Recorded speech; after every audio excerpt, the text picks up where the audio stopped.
Good afternoon, everyone. Welcome to Native News Today. I'm your host, Jason Salzman.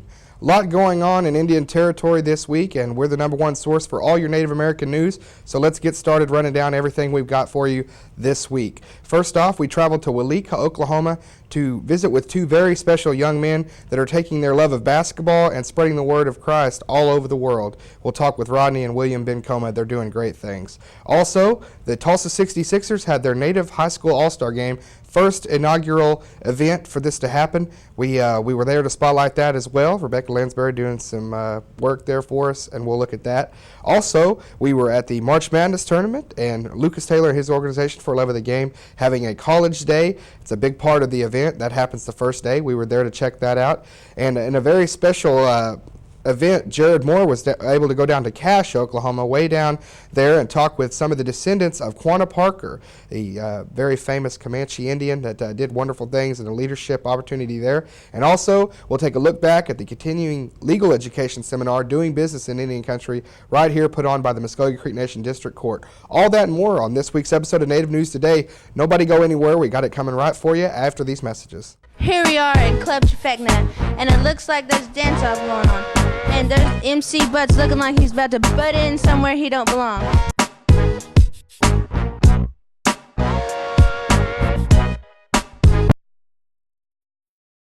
It looks like MC Butts has got beat down, and I knew there was something smelly about this dance-off competition, and it was MC Butts. Now Club Trifecta is a great place to be healthy and get your groove on.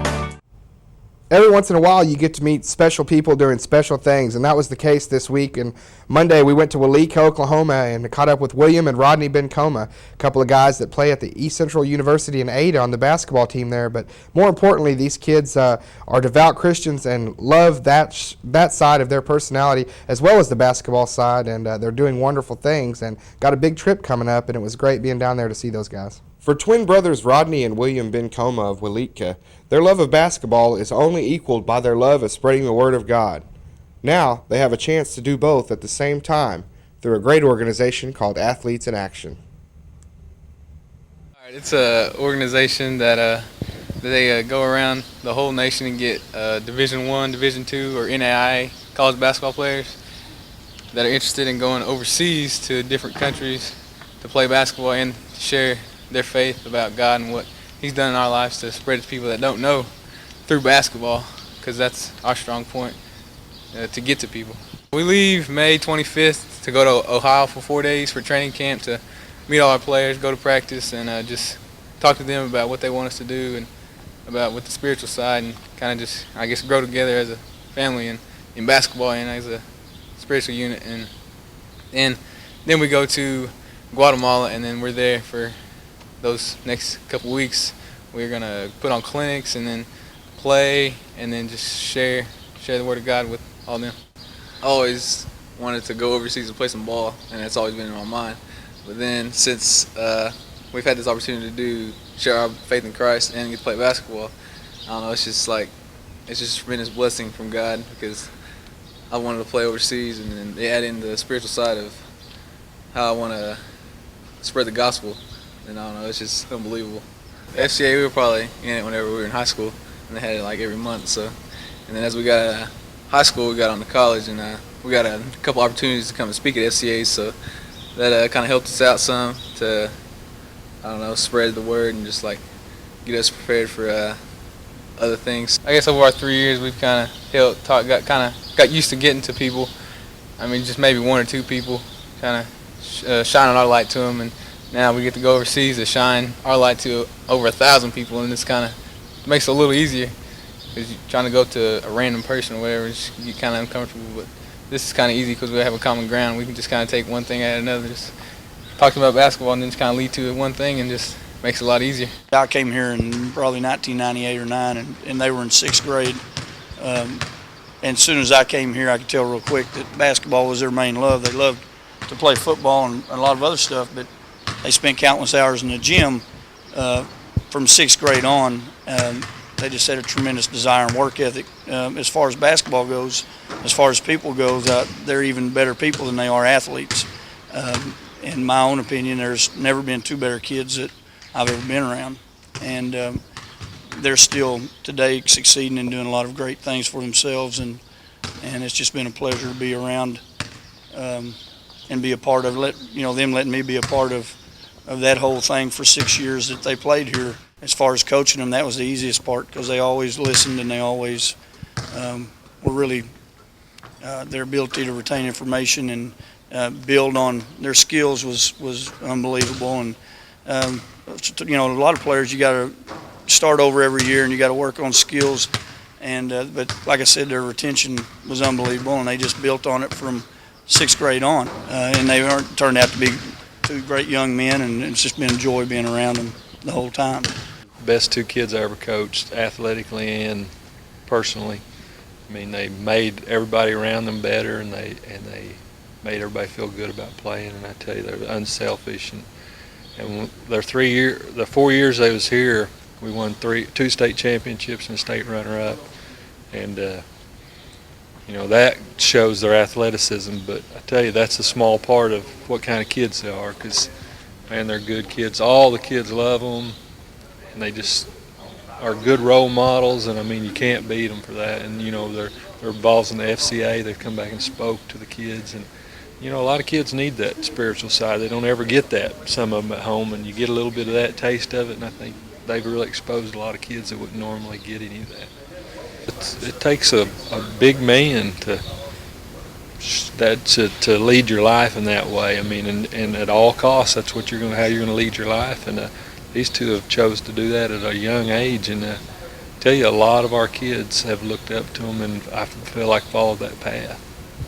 And they're going to be coaches, and I'd love to see them come back here and coach someday. Coach my kids, stuff like that. That'd be great. The Tulsa 66ers are continuously looking for ways to get in touch with the community that houses them, and that's no different than this story here, as they have come up with the inaugural Native American High School All-Star Game and also give away a scholarship. And one of the athletes was a local Creek boy, Mr. Ryan Hudson, for the Preston Pirates, and we were able to spotlight Ryan's participation in this event. He's very proud to do so, and Rebecca Lansbury was there to report the story. I'm Rebecca Lansbury, standing here with Ryan Hudson of Preston.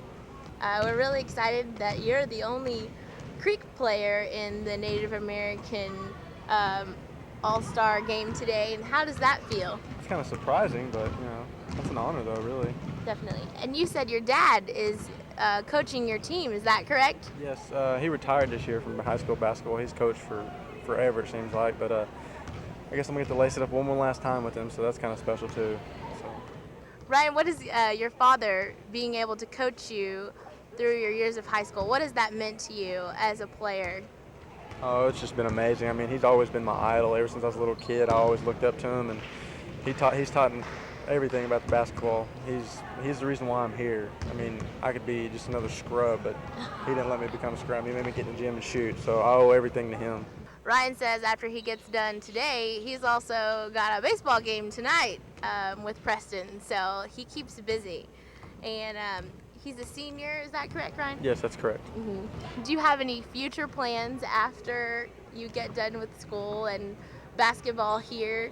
I'm thinking about going and playing basketball in college, but it's not for sure right now. It's still up in the air, and I might play baseball. It's just, I don't know, flip a coin. Mm-hmm. We appreciate you having me on the show, and good luck to you.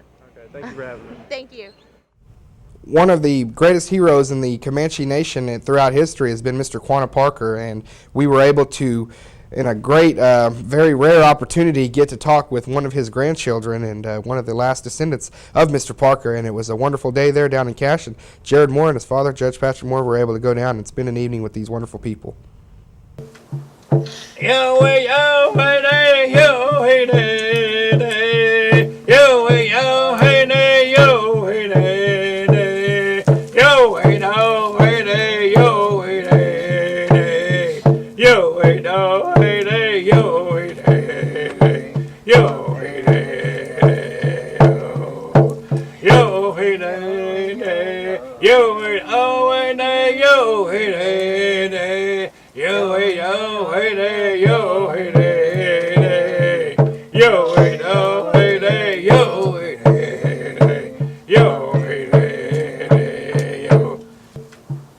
Yo, hey, yo, hey, day, yo.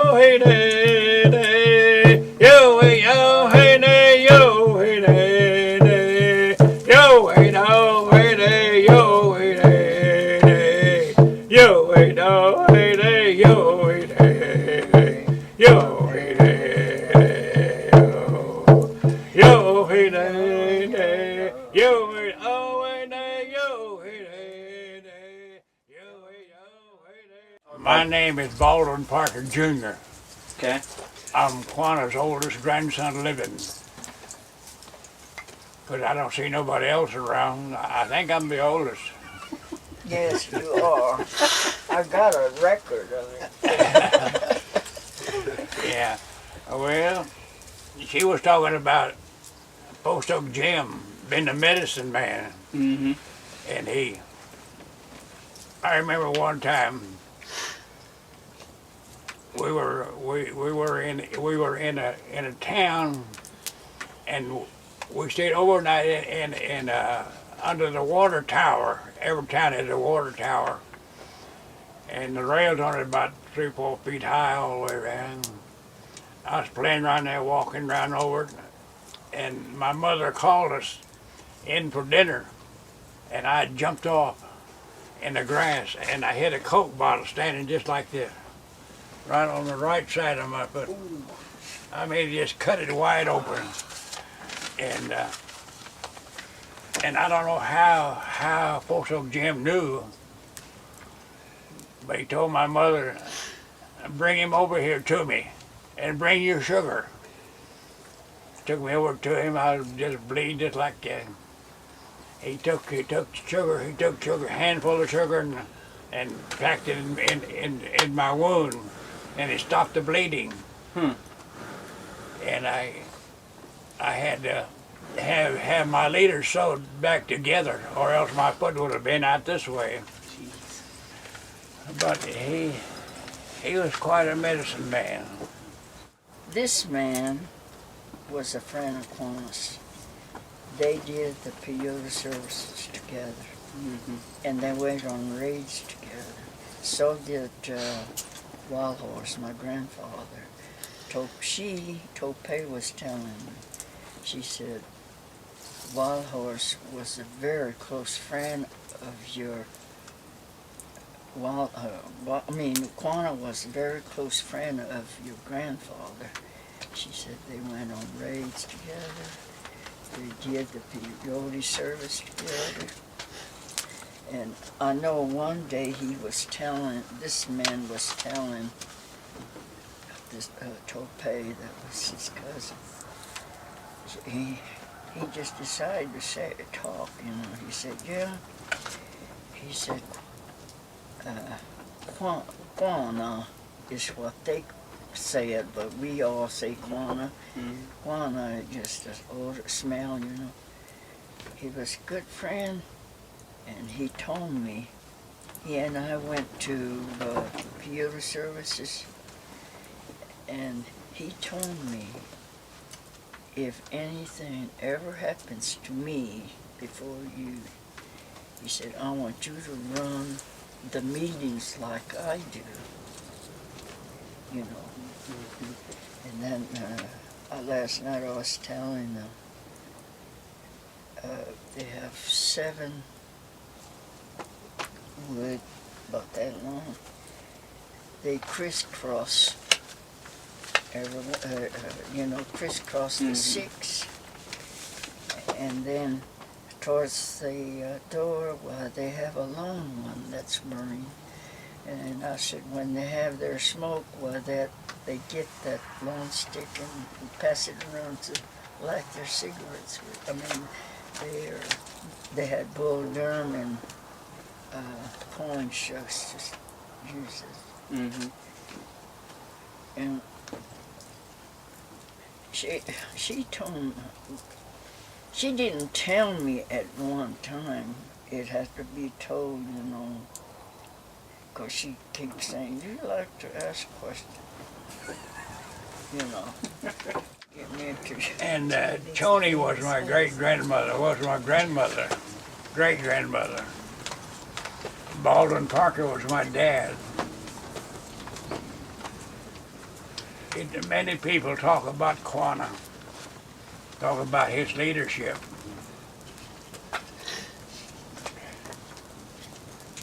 He made a number of trips to Washington, D.C. And he was a man of stature.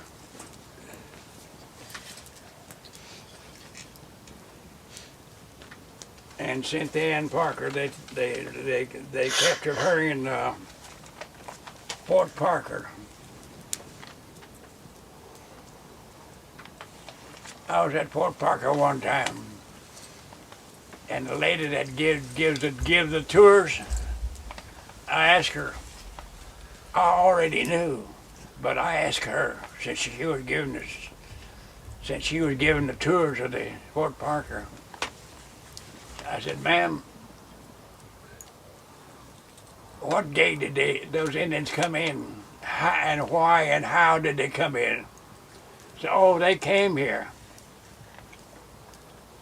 and they were outside the gate, and they were thirsty and hungry, so we're going to feed them."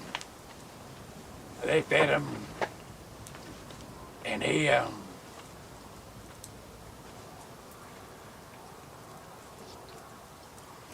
and I also asked her, which cabin did Cynthia Ann sleep? She didn't know that. I knew exactly where it was. "You don't know, ma'am?" She said, "No, I don't." "Well, I do. She slept in that cabinet over there." "Did she sleep on the bottom bed or the top rack?" She didn't know that either. I said, "I know. She slept on the top one." Anyway, I had fun talking to her, but she was a nice lady. Cynthia Ann was taken captive out of Fort Parker when she was 9 years old.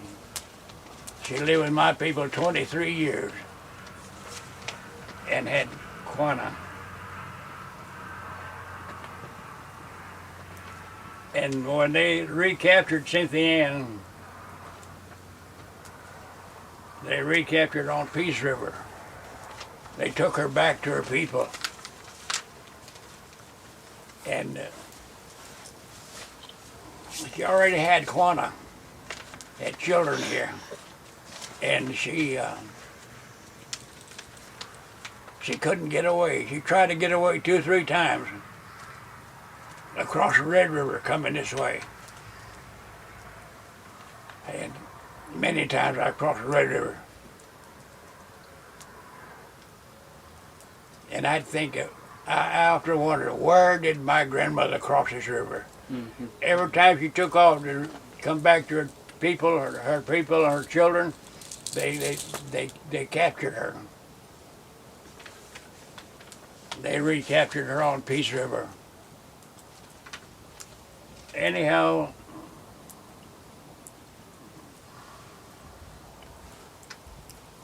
Quanah loved his mother very much. My grandfather Quanah, he was quite a leader. He was a man of stature, good-looking man, and he was a great leader. We never had one like him anymore. Now we have chairmans, you know. This chairman's this year, chairman this next few years, and I don't think we'll ever see the time that we'll have leaders like him.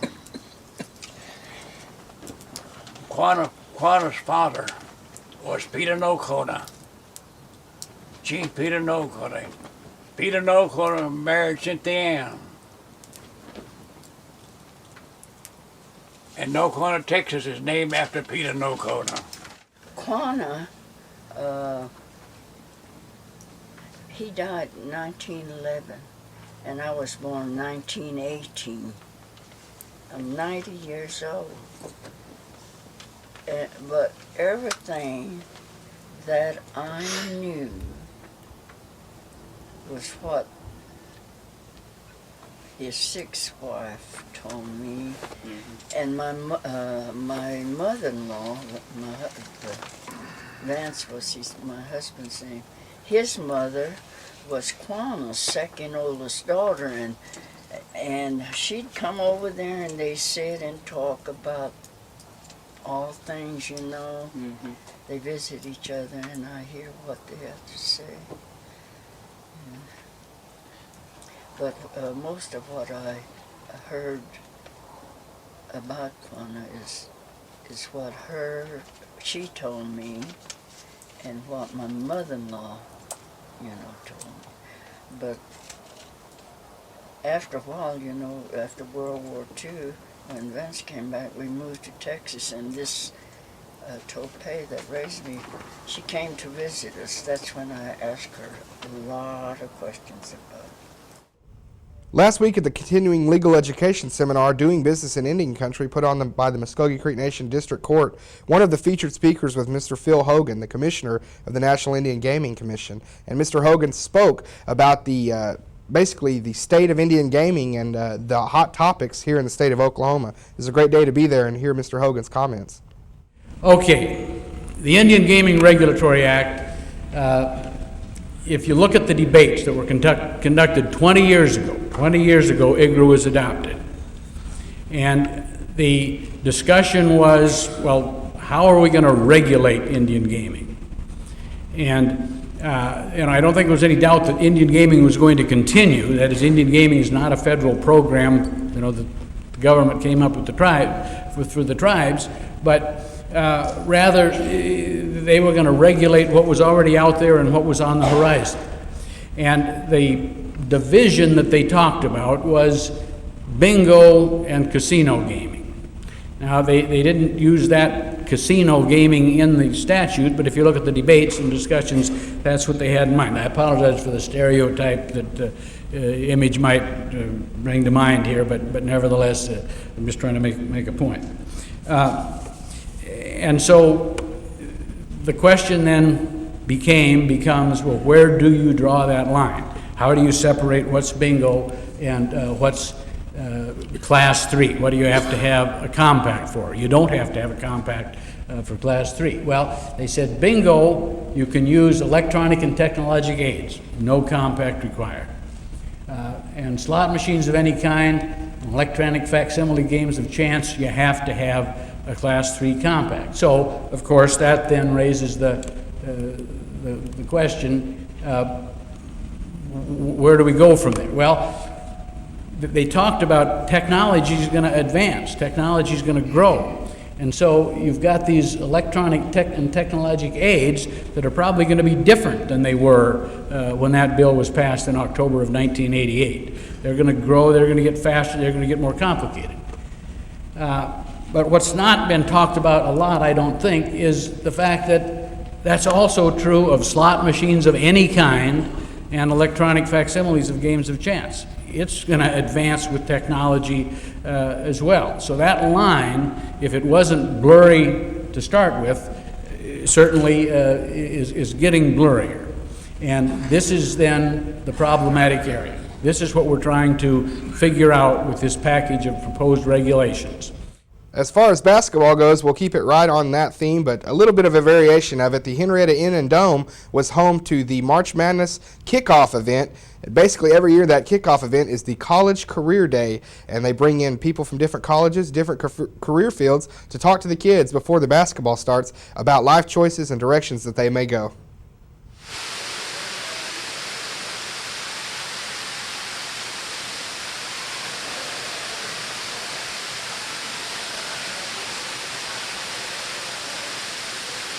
We're an NAI Division II program located in the middle of Kansas.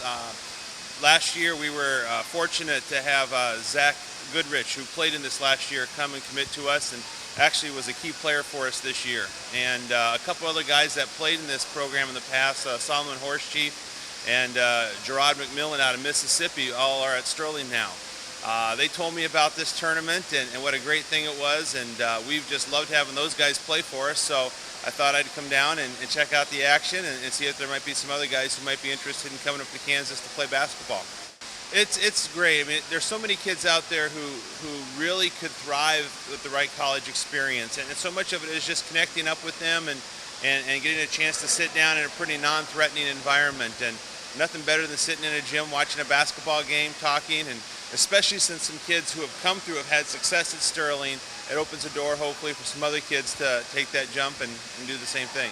Well, the first day of our term is of course on Wednesday, college prep day. Talk to these kids about going to college, about staying in college, financial aid, and also behind us you see a recruiter from the Marines. Just give them another option. If they don't want to go to college, there's also the service they can go through. And also we have available Bacon's coming down and has about anywhere from 10 to 20 scholarships they give out today. So a lot of people think this is just about basketball, but it's about helping our kids come to the importance of education and establishing that foundation. We had Zach Goodrich and Gerard McMillan that are attending Sterling University right now. Matter of fact, they're coming back down and talk to these kids and let them know that, hey, you know, Zach was one of those kids that wasn't given a chance in high school until he was a senior. Now he goes to Sterling. He's starting on the varsity squad and made an all-freshman team. So from 11 to 1 o'clock is, of course, when all the kids can sign in. And from 1 to 5 is when we break up into 25-minute sessions to talk to anywhere from about, again, going to college, about financial aid. And we have some guys that kind of on the lower end of the N1 tour, talking to them about how basketball has opened doors for them to do other things. Then we have a coaches meeting at 5:30, and then a little pizza party for the kids. And at 8 o'clock we have an open room with those N1 guys tonight. And the thing that we try to do is when we have these people come in to make sure they're Native American, because when our kids talk to other races, it's like they don't know what we're talking about, they don't know where we came from. So a lot of our people that come in are Native American speakers and things of that nature, so they can kind of relate to the kids. This tournament started, again, this will be our 5th year. It just kind of started as an idea. We thought, well, you know, during March, a lot of these kids get beat out and they still want to play basketball. So that's kind of how that started. And in the meantime, about 2 years later is when we started For Love of the Game, which our main thing with For Love of the Game, again, is building character through sports. And our main thing with this is giving these kids an avenue. And once again, that's going to do it for us here at Native News Today for this week. We hope everyone has had a great time enjoying the program. These last 30 minutes has been informative as well as entertaining to you, and we'll try our best to keep it that way each week. You guys have a great week. We'll do the same. We'll see you right back here next Saturday on CW 1219.